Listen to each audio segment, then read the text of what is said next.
From Wish TV and the All Indiana Podcast Network, this is the Business, Equity, and Opportunities Podcast with Scott Sander. Welcome to the Business, Equity, and Opportunities Podcast. I'm Scott Sander. On this episode, Indianapolis just hosted the Rally Innovation Conference, bringing people from different areas and industries together for what the conference calls creative collisions. What does a bank consider capital, and what do you need to know to get it? And how adding Spanish can be an important part of your business plan. Every business is unique and has a target audience. If you own or manage a business, Circulus Digital Media can help you connect and grow your customer base with turnkey digital solutions that are nimble, offering best-in-class results, service, and support to reach a bigger customer base, allowing you to pinpoint a specific audience down to the smallest details. Get outside the city, the state, span the globe. Put Circulus Digital Media to work for you. Get started now at circulusdigital.com. That's circulusdigital.com. First up, getting started. Indianapolis just hosted the Rally Innovation Conference with the goal of bringing people from different areas and industries together for what the conference memorably calls creative collisions. Rally's the brainchild of two of our contributors. Last week, we previewed the event with Christopher Day, boss of Elevate Ventures. This week, we catch up with the other co-founder, David Watkins of the Indiana Economic Development Corporation. This is Business, Equity, and Opportunities. Getting started. So we're at the first annual Rally Innovation Convention and Conference here in Indianapolis.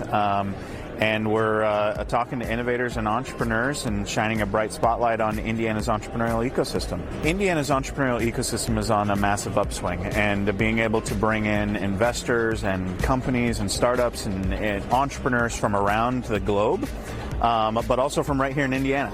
And get people to meet with them, to know them, to innovate with them, to collaborate with them, and align all of these different industry initiatives and innovative subsectors of Indiana's economy.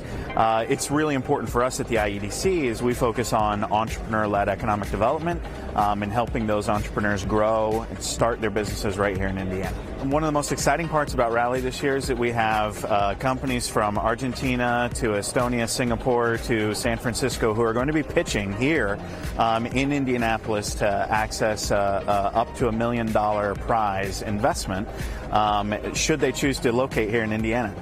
So we're actively trying to get these companies and investors to A, consider putting their money to work here in Indiana, but B, understanding that this is a great community, it's a great place to collaborate, it's a great place to start your business and to grow your business, and that those resources exist right here in Indiana. So it's really about telling our story, and this is something that we do every day at the IEDC, but sometimes it takes a big jolt like Rally to shine that spotlight in a very intentional way on the stories of entrepreneurship in Indiana, and hope that becomes a recurring theme as we go throughout our daily lives and throughout the normal year, being able to talk about entrepreneurship and innovation in a very intentional way. Well, they should definitely be marking their schedule for next year and plan to attend. But they should really, not only that, but be interested in engaging with the ecosystem that we've built, the ecosystem of investors and innovators and startups. Like, this is a year-round commitment for us. This isn't a one time of the year. We're working on these types of opportunities with our entrepreneurial ecosystem in Indiana throughout the entire year. The IEDC, we spend all day, every day throughout the year focused on helping entrepreneurs succeed in Indiana. One of the best ways to plug into that ecosystem is through our newly launched portal, Connect IND, that just launched earlier this summer. That's a great entry point for startups both here in Indiana and throughout the nation that are interested in understanding what Indiana has to offer. We talk about gaining access to capital every week on our show, but what does your bank define as capital? Parminder Kaur, Fifth Third Bank, has answers. This is Business, Equity, and Opportunities. Access to capital. Capital is anything that brings value to the business. It can be cash, it can be inventory, it could be their building that's free and clear. Anything a business has an asset is considered as a capital.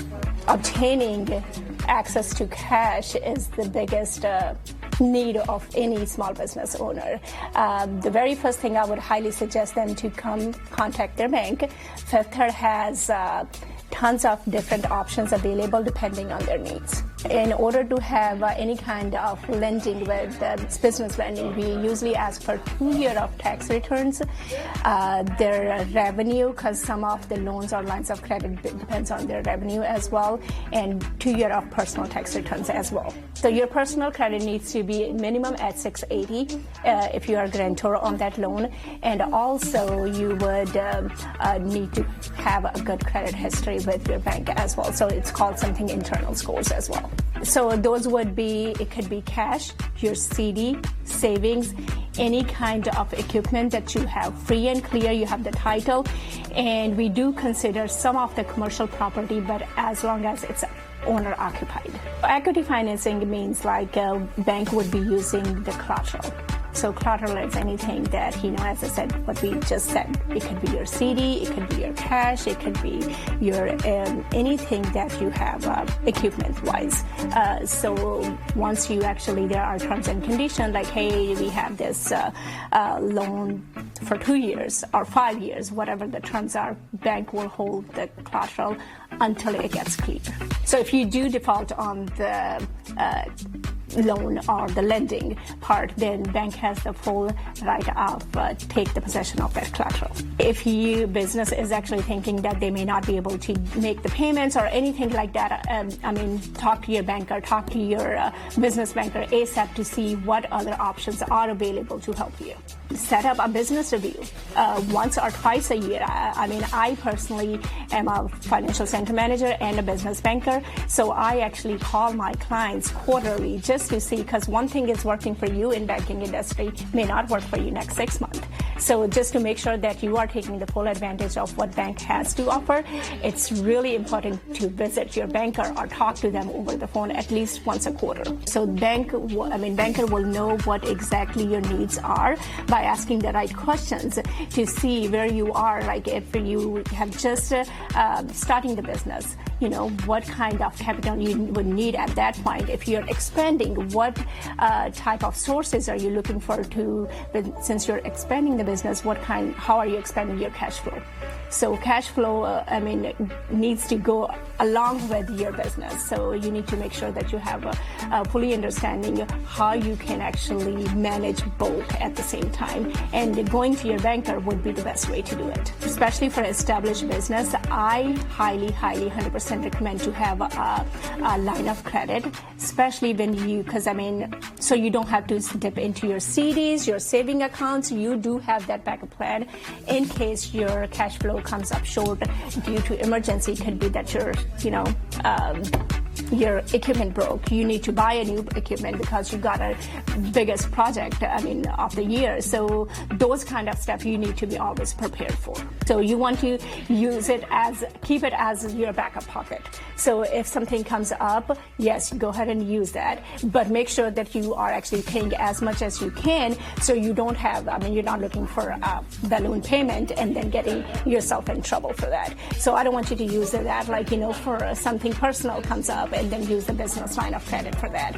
Business needs to be strictly for business purposes only. The 5 year, I would consider that if you have a term loan. And then term loan, the beauty of the term loan is just like it has a fixed rate, fixed payment, so you know that within those time of period, you would actually take care of that. And it'll be actually just the loan will be eliminated. On the other side, if you were talking about line of credit is good for the customer who would actually need who need to use this cash flow for multiple occasions, not just one time. So it is very important to ask the right question to uncover the need of the customer and see which one is actually good for them. It's going to be a term loan is going to be the best option, or the line of credit would be the best option for them. And the future looks bright for the small businesses as long as we have the right plan for today and tomorrow. Back in 2007, Nicole Carey started a career in the field of dentistry. She quickly realized the challenges many English-speaking providers face in delivering care to Spanish-speaking patients. Since then, she's made it her mission to advocate for patient education to all who have the resources to give it. This This is Business, Equity, and Opportunities. Running your business day to day.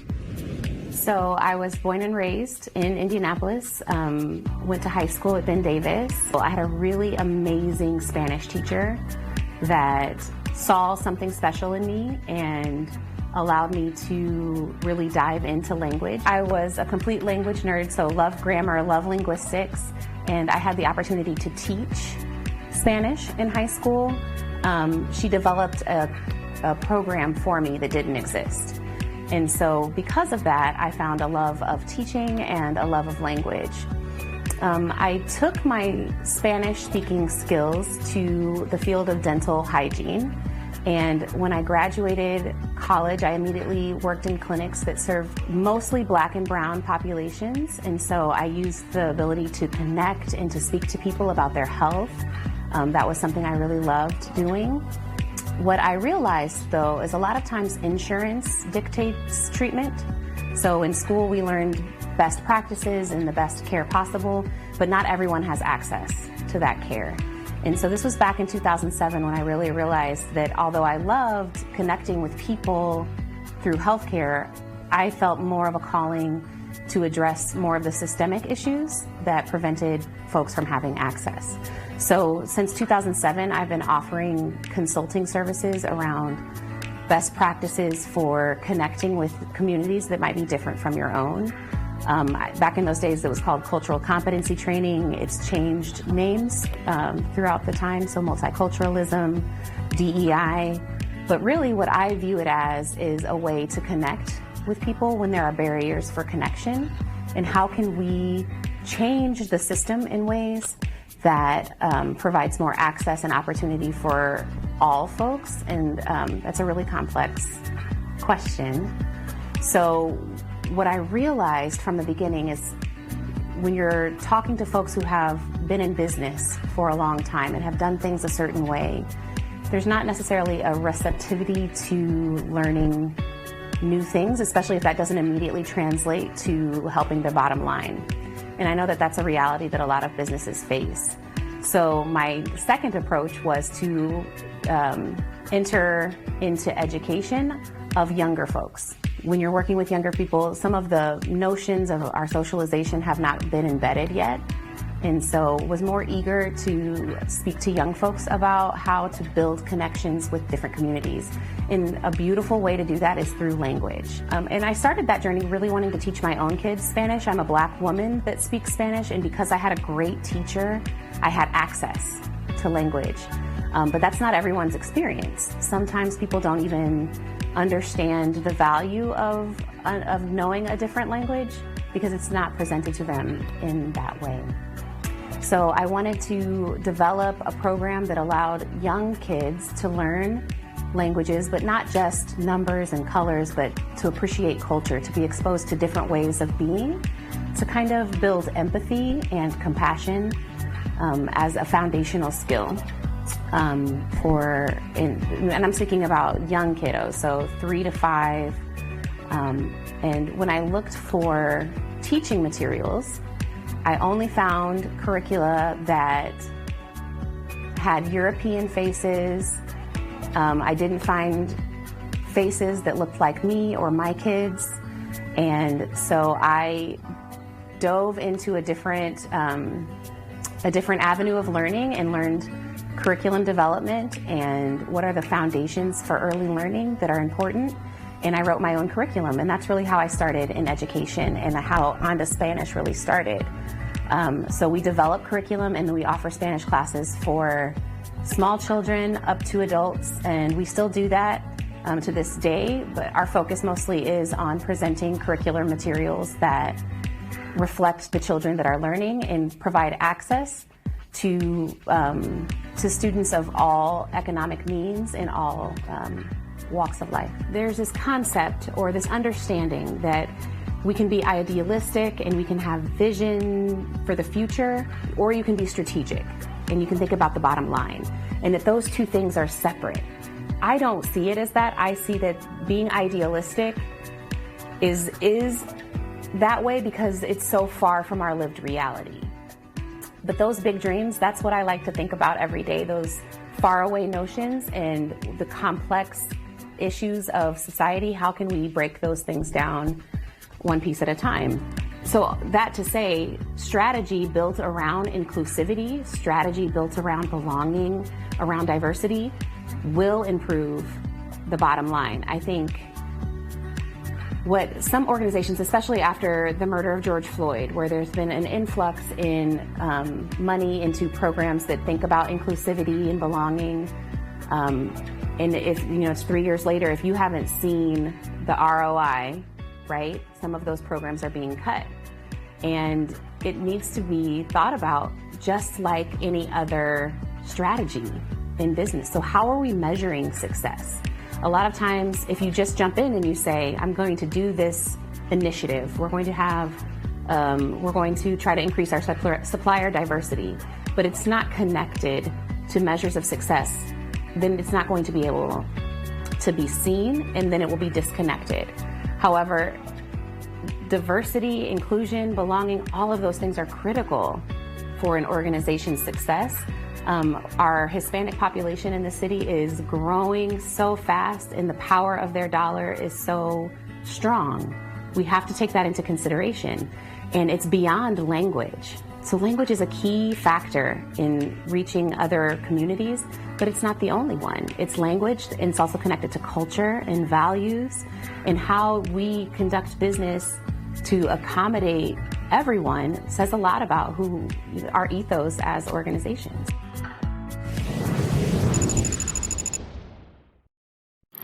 Our thanks again to all the contributors who joined us for this episode of the Business Equity and Opportunities podcast. We hope you found it enlightening, useful, and inspiring. You'll find more information about the show on our website, BEOshow.com. You can watch Business Equity and Opportunities Sunday mornings at 10 on Wish TV or live stream it through wishtv.com. Each week we provide 7 full segments with topics ranging from how to get started and how to access capital to the day-to-day running of your business and questions about accounting and bookkeeping. We feature business news and trends and always share a success story from one of our contributors. Join us next time for more insights into the world of small business. Be sure to sign up for our Business Equity and Opportunities newsletter to get even more valuable, up-to-date information. And if you have any questions or you'd like to be part of our show, please email us. The address is beo@wishtv.com. We'd love to hear from you. I'm Scott Sander. Thanks for listening. Watch the Business Equity and Opportunity Show on Wish TV and access all of our content and share it on demand anytime at BEOshow.com. You can find more podcasts from Wish TV on the All Indiana Podcast Network at allindianapodcastnetwork.com.